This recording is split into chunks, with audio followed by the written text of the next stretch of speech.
Prospects. Let's do we start here, Z, with the college hockey guys? Take your pick. Or where do you want to start? You tell me. This is your show. Yeah, I mean, usually we start in the CHL here. Sure. Just a quick, not going to spend much time. It's more of just a quick update. Ryder Ritchie still hasn't played in a few weeks. He took a skate blade to the face and has not appeared in the game since. It was not great. Hasn't been any huge updates from the team other than Ritchie out. But it was just a scrum in front of the net and again, great name, Oasis Weisblatt, who Riley Haight fought the other day. But was cross-checked, his skate went in the air and caught Ritchie in the face, and immediately he flew off the ice. And he has not played since. So he's only played 8 games so far. And unfortunately, of course, that was the game that he finally got his first assist in, and it was sick. Ended up on the top 10 WHL plays of the week that week. But we have not seen him return. Yeah, they do a weekly top 10 WHL. Cool. But just at least wanted to mention that just because he hasn't played in 2 weeks now. But one guy that does look really good, Kalen Parker for Moose Jaw, looks awesome. He's so fun. Again, just 6'1", smooth skating, right shot defenseman, super physical, defensively solid, and he gives you some serious offensive upside, specifically on the power play. He had a really nice week, points in all 3 games, 3 assists. It's also +3 in that last game. So he's got 6 points through 9 games this season, but he just looks really, really good. Again, like the pick a lot, especially once he moved from Victoria to Moose Jaw. Those 2 games, that poor bastard, they played Prince George. Those 2 games when he was playing for Victoria, and it did not go well. But he just looks so good. His head coach loves him, brings him up pretty much every post-game availability. Just a versatile defenseman. Again, the right shot, physical, really solid 2-way play. Really curious to see what he looks like moving forward and where he fits in. Just because he's kind of different than the other right shot defensemen that they've got, where they've got a couple projects, and then you've got guys like David Spacek in the prospect pool. Who's that? Never heard of him. So he's kind of just a more well established in the sense of you kind of know what profile of player as far as your right shot D prospects go. You have in Kalen Parker, and he looks like he's just continuing to progress. So I've really liked every game that he's played so far. But he's just looked really good. So I wanted to at least mention him. Who were the other guys I wrote down here? Well, actually, sorry, Chase Wootsky had a really nice week. 3 games. He had to come on in relief. I think it was yesterday for the 3rd period. The other dude got obliterated by Edmonton. But he was first star on Saturday, 30 saves on 31 shots. So he won 2 of those games this week. And then again, he came on relief in the 3rd in the 5-1 loss. But he's just always about a 9-10, 3 goals against. He had one bad game that really tanked his goals against and save percentage. But other than that, he's been solid. Actually, I guess those were the only CHL guys I at least wanted to mention. So we can go to college hockey now. And I don't know if you watched Minnesota. Who? Jimmy Clark. Oh my God. He is okay. This series this weekend against UMD, he's just going off in all 3 zones. Power play, penalty kill, even strength, doesn't matter. He is in the game pretty much every time he steps on the ice, even just going on the forecheck again, winning pucks on the forecheck and then creating possession and creating offensive scoring chances. He looks so good. And of course, in that first game, line, dude, the Franken line looks sick. They are that is just a fun. And that's arguably probably their second line, technically. Yeah, second or third, depending on how they want to talk about it. So, yep. Yeah, things could be worse in Minnesota, that's for sure. Yep. So on Friday, 7-5 win against UMD, had 3 assists only one shot on goal, and then he went 5 for 17 the face-off dot, which was the worst that he's had so far. But I mean, again, just like winning pucks, dishing. I mean, he probably could have had more than 3 assists. However, he was outdone, by the way, by another guy we'll talk about in a second, Aaron Pionk, who had 4 assists that game. Despite losing 7-5, still was +1. It was a wild finish to that game. Holy shit. Crazy. It was a sick game. I kept on like looking away. I'm like, what is happening? Yeah. And then Saturday, the 5-1 win against UMD. He had finally scored his first goal. Finally, 4 games in. Add another assist, so 2 points, 3 shots on net. He was a +2, went 10 for 17 at the faceoff dot and a block shot. So he's got 7 points through 4 games. He's a +7. He's right around 50% at the faceoff dot. He's got 4 blocks, but he is literally doing everything. Like, we've talked about him as such a reliable hockey player, but now he's given these line mates that he can really be leaned on for offense, and he's showing what made him so good in the USHL, how good his passing game is, and how smart of a player he is. And again, you said you had Motzko on Fellowship of the Rink, and he raved about him. Like, Jimmy Clark rocks. I love this player. Was thrilled they got him in the 7th round. What a joke. Well, dude, it's weird. In the Motzko interview, like, he was like speaking so highly of him. I'm like, yeah, okay, why don't you put him on a good line then? And sure fucking did. He's like, how about I give him Matthew Wood? He's like, oh, crazy, sure. Dude. But those 3 complement each other so fucking well. And Jimmy Clark is an absolute workhorse on that line. He makes their lives so much easier just by winning those pucks. I mean, in the neutral zone, he's winning pucks too. Like, he is a beast to play against. Wood is actually demanding a trade to the Wild now because he wants to play with Jimmy. I will never play with anyone else ever in my life. He's my only center from here on. You want me to play with Tommy Novak? Actually, Novak rocks. Also a gopher, but. Yeah, that's I love that line. It's fun. Snuggerud keeps on like appearing and disappearing though. I'm not sure, like, it's early, but next like 2 series I need to see more from him. Yeah.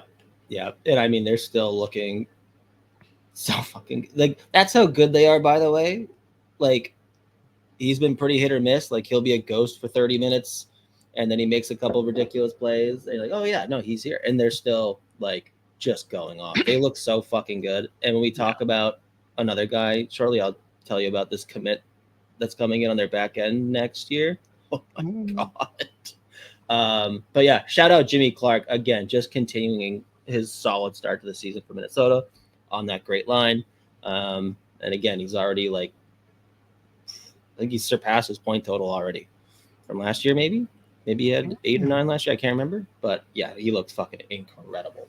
Now, quick pause because, sorry, Mateo, a little extra editing on this one, but we missed a key piece of the Not Weird segment. So we're going to bounce back for a second and address this comment from Cosgrove. LOL. Matthew and Pierre-Olivier Joseph dressed up as white chicks for Halloween. Rivals flurry for best costume. We got to talk Halloween costumes. We have to. We're obligated to. So you'll be shocked where I'm going with this. So the NHL, all these guys, they do Halloween every year, like incredibly well. And like on a team like Minnesota, where most of the guys married, like they incorporate the wives, and it's like always just these incredible costumes. When the Wild posted on Instagram the pictures of the costumes, and you're flipping through, it's like husband, wife, boyfriend, girlfriend, then Fleury's McLovin, and then Jakub Lauko by himself taking a mirror selfie. It was the funniest. Well, I don't know. Lord of the Rings. I'm guessing that is the Witch King of Angmar. Fully to the nines. You couldn't see a single any of his skin. He's got the mace in his hand, but the fact that it was a mirror selfie was my favorite part. Oh, made it for me, man. I loved that. Like, he is so perfectly like outfitted, and it's like, oh my God, it's like you're watching the movie, but he's got a cell phone. And again, like it was so funny that it came after like the couples dressed up really well, then Flurry's being beloved, but then Jakob Luck, was just getting ready by himself in his apartment. He's like mirror selfie. It's so fucking funny. I love this guy. I'll talk about him every week if we can. I was so happy they went to Minnesota. Told you he's going to be a fan favorite immediately. He has become that. That goal that he scored, by the way, was absurd. Oh my god! Seriously. Thanks, Phil Gustafson, for ruining that. And of course, Lauco was like, I didn't know the rules. I want to jump on the ice when he scored. That is awesome. I also really liked the third wheeling of Kaprizov, like naturally. Mm-hmm. That's pretty good. Actually, it wasn't in college. It was like a year or two, a couple of years removed from college. But my buddy had a Halloween party, and we actually had one of my college roommates, the Sabres fan, Joey. Some of you might know him from a couple of years back. He came on here quite a bit with us, but his girlfriend was like insistent on doing a costume with him. And he's like, well, no, I'm already doing a costume with my buddy. And he and I just got like the shittiest, cheapest like t-shirt tuxedos and did like full out Dumb and Dumber tuxedo. So like we had like shitty plastic like top hats. We made our staffs over the night, or our canes over the night, with taping beer cans together. And she wanted to be part of it. So she dressed up as a parrot in effort to be the dead parakeet given to That's actually really Enforcee. But she did that and just was like, I'm part of this. We're like, all right, cool. You know what? Fair enough. That's hilarious. Yeah, we like that. That's pretty good. But so I got to ask you, Z, and putting you on the spot a little bit, but if you had fuck you NHL money, what are some of your top like Halloween costume ideas that you'd like to do? And I got one at the very top of my list that I know you'd be down for with me. I couldn't even. So I'm so bad. I am useless with this. I literally I had to go to my friend's birthday party a couple weekends ago, and it was like, I don't even remember what the theme was, but it was something to do with movies. And I found the Pizza Planet jacket and hat from Toy Story, and I just wore that out. I was like, this is funny to me, and zero effort. So that's how I roll. Fair. Gotta address here. So obviously Lauco's mace was great. Trennan with his wife / girlfriend has Team Ricky Bobby is solid, but Hartman's was probably the best one. It had to have been the best one, right? A+ though. I was dying. I wish he didn't have I like turtles on the shirt, or maybe that was something that someone photoshopped on there. But like, if you need to tell people it's not as funny, kind of thing, you know? Like I would have liked it if it was just him face painted and his wife holding up the mic. Like that's awesome. My number one pick, and we got to pick two other people to jump in and do it with us, Z. But if I had that kind of money, my Halloween costume would be Kiss My Anthea. Oh, 100%. Yeah, no, I'm in. So it's the full Kiss getup, except it's like actually like armored out, like they're going into war. It's great. Gotta. I would be it. Yeah, I would do that. Otherwise, if we're gonna go like obscure, kind of like the I Like Turtles for Hartman, if I'm going with like viral video, I am finding a way to do Leprechaun in a Tree. Yeah, I was gonna say I don't know how, but that's a Hall of Fame, Internet Hall of Fame video. It's a first ballot. It's the reason that the Hall of Fame was created. They're like, we need to put this video into a Hall of Fame. Let's create a Hall of Fame. Like, it is the best video that I've ever seen. And there's still people that don't know what it is. And it blows my mind. It's sickening to know that those people exist. Oh, it's so good. So good. That or this one from Mad TV. Where your boyfriend at? I forgot. That one's incredible. I love to fun full spin. Do you know who plays that character? I forget his name. It's not a him. It's a her. Oh, it's Ronnie's, and it's Ronnie's mom in Role Models. Yeah. Now we've gone full circle. Yeah. Yeah. Oh, that's Yeah. great. All right. Sorry about that, Mateo. Little veer. But let's go back to the prospects. Moving on from Jimmy Clark, we got the smartest guy on the team. Mm-hmm. So Ryan Healy at Harvard. They played 2 exhibition games this past weekend. They played the USN TDP and they played BU. So I went and watched the game versus the USN TDP in person. And he is so much fun to watch. And that team is going to be not great again.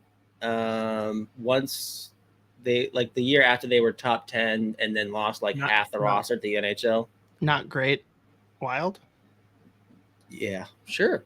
But he is going to be on the ice again for like 30 minutes a night. He's going to run that power play. He's such a good skater. He's so elusive. You cannot forecheck him.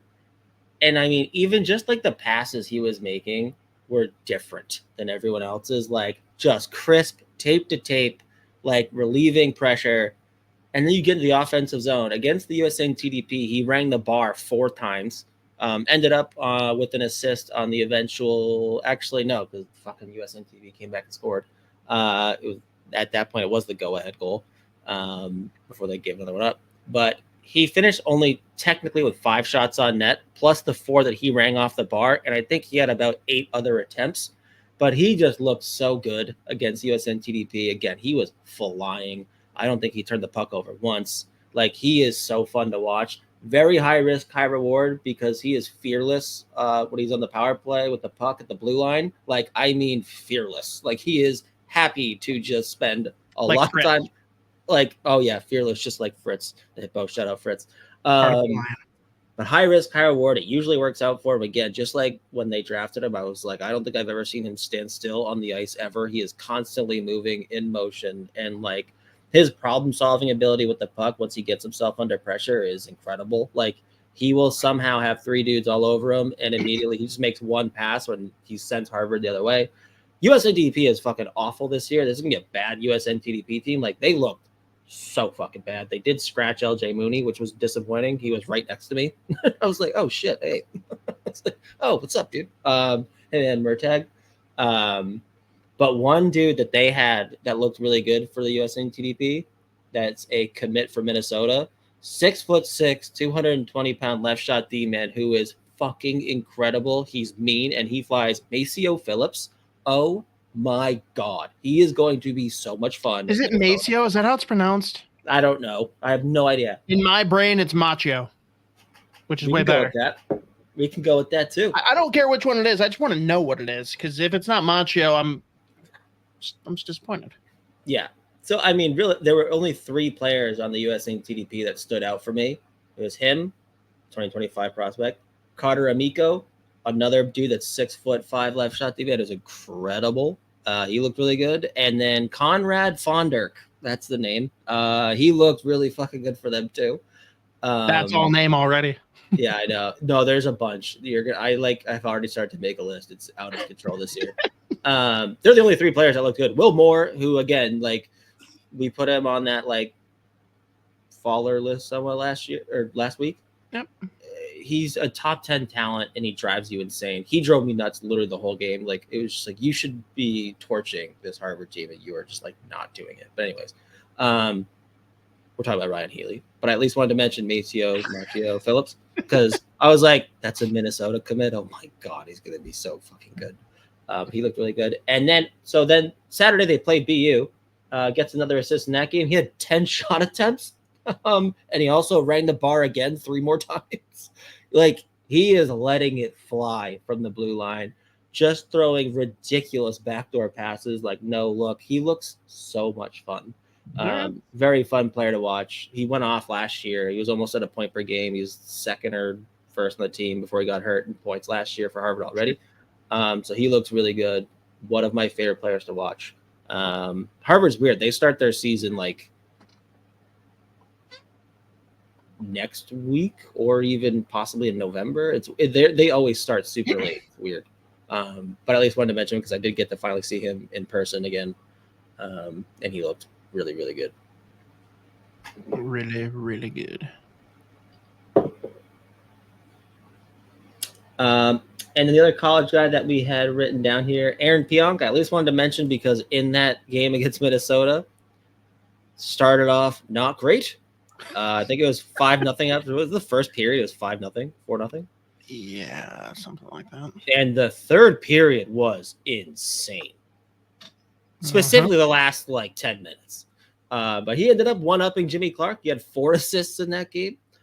UMD is in for a weird season where they've got some really good players. The schedule, the conference that they're in is incredibly tough, but they've got some really, really fucking good hockey players on their team, but they're in one. And again, he played a ton of minutes as a freshman last year and looked really good at times. Pretty high offensive upside as far as a college game goes. He's on that power play. He moves the puck really well. He moves really well. Again, this is a kid that was a forward until 4 years ago, I think, 3 or 4 years ago. So his passing game's solid, very fun to watch. But UMD is in for, I think, a challenging year where they're going to get the shit kicked out of them a bunch. They're going to be in close games with some of the top teams too. Wins are going to be tough to come by for the Bulldogs. If the transfer portal just shuts down or stops working, UMD will be good next year. Yeah, dude, it's every year. It's tough for them. And again, being in that conference is just, it's murderer's row. College hockey teams. So is the NCHC officially better than the Big Ten again?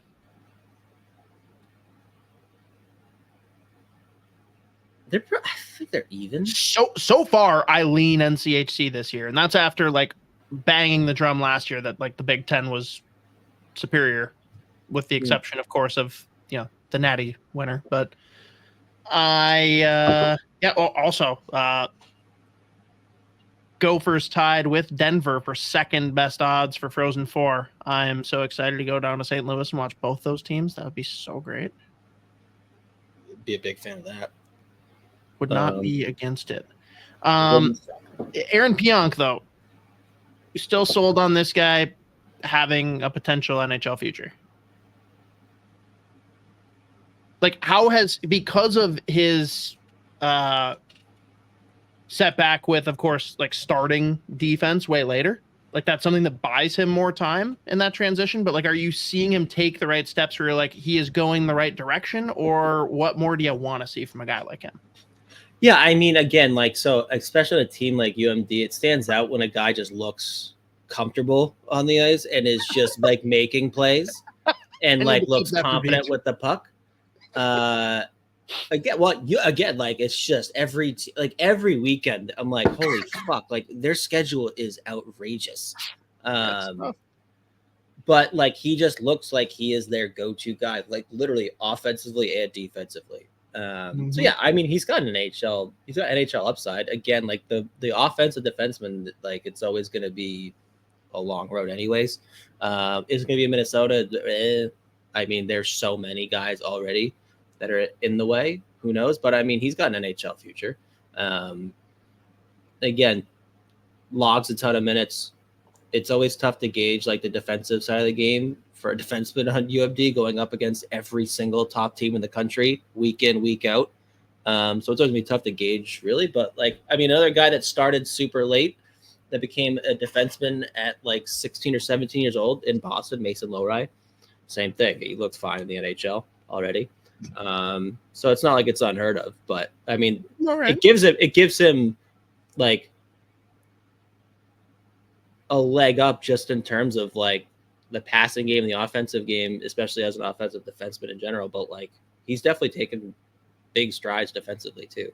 Even just going back, looking at his tape in the USHL when they drafted him. So, no, I like the player a lot. Again, Minnesota, it's always gonna be tough with this just ridiculously long list of players in the prospect pool on defense. But there's gonna be a trade coming up soon, right? There's got to be in the next couple of years. Yeah, but every time you watch UMD, he's one of the guys that stands out every single game. It's not like he's a ghost on the ice where he's just getting carved up. So yeah, no, I like watching him play. It's fun. Cool. So talk to me about who I think is kind of across the fan base, the top prospect for the team. What are we thinking about Danila Yurov? Yeah, so he looks ridiculous. I tweeted out the video of the goal that he scored today. One of the best that he scored in his KHL career off the rush. And that shot that we associate with Bedard, the ability to like pull it in tight towards the skates and just fucking unleash a cannon. He did that off his back foot, used the defenseman as a screen. And like, I mean, the puck was almost touching his skate. And just a flick of the wrist went short side shelf today for the eventual game winner. But he looks like an absolute game breaker for Metallurg in the KHL. They were like not great before he came back. They've won most of their games since he's returned to Metallurg. But that goal that he scored today again was so nasty. A lot of his points last couple of years have been like just from some seriously sick playmaking, which was something that was a big question. It's like he's always been able to create offense for himself. It was just, can he drive a line and create offense for his teammates? He's doing a little bit of both so far this year in the 14 games. Yeah, 14 games he's played in. And again, playing a lot of center, winning a lot of faceoffs. Defensively, he's always been solid. He's one of their go-to guys as a forward in the PK. He looks awesome. So it was always going to be a question, like, we need off-season surgery. What does he look like when he comes back? And he took no time at all to just return to looking like what he did last year. But that goal that he scored today was so sick. And I haven't seen him like even try that in a while in the KHL. So he looked real good. So he's got 7-8 points in those 14 games so far. And then I actually went just out of curiosity and I pulled up, like, because the sport contract is the site that we use now instead of God, what's the other one the NHL teams use that they tried to fucking ask us for like 20 grand. So we were like, nope. But I can watch shift by shift for every player in the world now. So we use sport contracts. Shout out sport contract. I looked at his underlying 5v5 numbers with Danila Yurov on the ice. Like, Metallurg's expected goals are like 82%. And like, he's just generating offense pretty much every single time he steps over the boards. Like, he is awesome. He is so much fun. I cannot wait for him to get over here. And again, the fact that he's playing meaningful NHL or KHL minutes makes you believe that he's even more likely to be able to step into the NHL whenever he does come over. So nothing but positives for Danila Yurov. That's good. Let's go to less positive. Let's take 35 south down across the border into Iowa. Oh my God. Jesus. Talk about the craziest 5 minutes of your life. So last night they played San Jose. After the first period, it's 2-1. Hunter Haight scored his first AHL goal.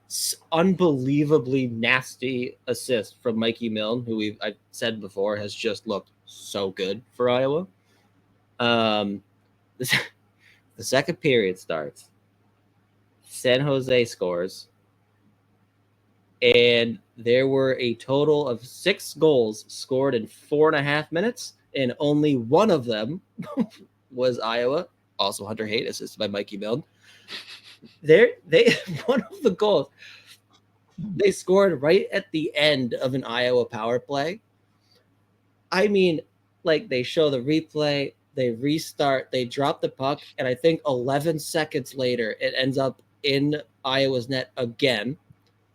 Replay. They start, I think 47 seconds later, ends up in Iowa's net again. I think in 5 minutes they gave up like 20 shots on net. It was so bad. I was cleaning in my room, and every time I would turn around, like, I would hear the goal horn. I was like, what the fuck is going? I would think the replay was still going. And San Jose was just lighting them up. The only positive was Hunter Haight scored his first, second, and third AHL goal, first pro hat trick. 3 really nice ones, 3 assists from Mikey Milne. Those are like the 2 big positives so far for Iowa. Like Mikey Milne, again, like last year looked really good once he got healthy. I think finished like 5th on the team in points despite missing over like half the year. Hunter Haight looks awesome. That's, again, through 4 games, they are 0-4. But he looks like he belongs. And this is like a somewhat undersized center, right wing, whatever. But he absolutely is fearless on the ice and is going up against like older, more experienced ex-NHLers, and he's creating offense. He's run the bar a couple times too. In transition, he is flying through the middle of the ice with a puck on his stick, creating offense with his own possessions and scoring chances that way. But as a team, that Iowa is, my God, are they in one? They are bleeding scoring chances. Poor Jesper Wallstedt, the 2 games, he's given up 12 goals. Mm-hmm. And I mean, I would say he probably wants 3 or 4 of them back for sure, which is a stupid thing to say because every goalie wants every goal back. It always drives me nuts, but I just said it anyways. He is a former first-round pick. I mean, again, it's like he gives up a goal. He barely has time to get set, and he's facing another 6 shots. It's immediate. And it's so weird. The games that I've watched this year for Iowa, like, they'll have stretches of really good play. And then one breakdown, and all hell breaks loose, and there is just a 10-minute onslaught, and they cannot get control of the game back at all. It's bad. Which, I mean, we said before, young AHL teams, that tends to be what happens. Which they're still young. They were young last year. Players. They're still young? Aren't they all older? I mean, believe it or not, yeah, they're still young.